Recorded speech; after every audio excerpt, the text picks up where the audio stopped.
most of the stuff I worked on in my early 20s kind of sucked because I hadn't been beat up by life enough. Kids that feel deeply, it's a superpower and it's a weakness. And managing that is maybe part of their struggle as a teenager. I struggled as a kid, I struggled as an adult, but I think it helps me as a storyteller to tell stories of characters that have emotion instead of just action. I'm more concerned with a character's emotional journey. I have like an idea, a premise, and I'll have an entry point and an exit point. And the exit point, I know the resolution. They're going to be together, they're going to not be together, someone's going to be dead, whatever it is. And then I make up the juicy middle as I go. What I'm doing now is I'm outlining the whole thing. And that's new and scary for me because I'm afraid I'll get all of my fun out of the way. I'll eat the frosting off the cake, basically, and then all that's left is the work of filling in the blank with words, and it'll remove the discovery process for me. But I gotta do it. I think it'll be a more effective way for me to write.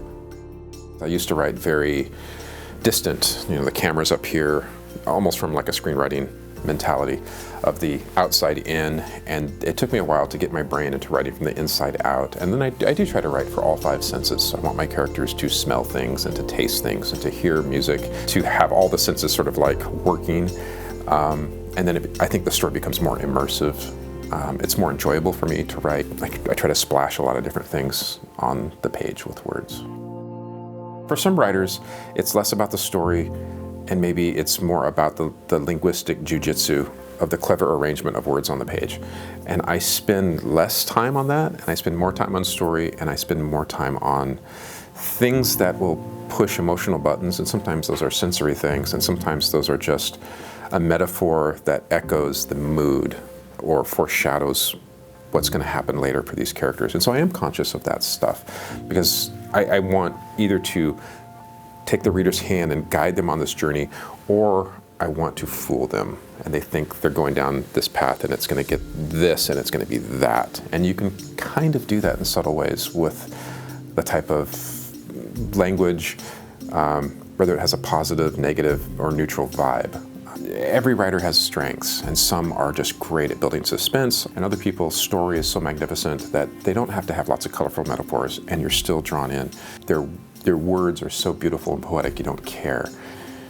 Because I'm drawn to stories that have such emotional content.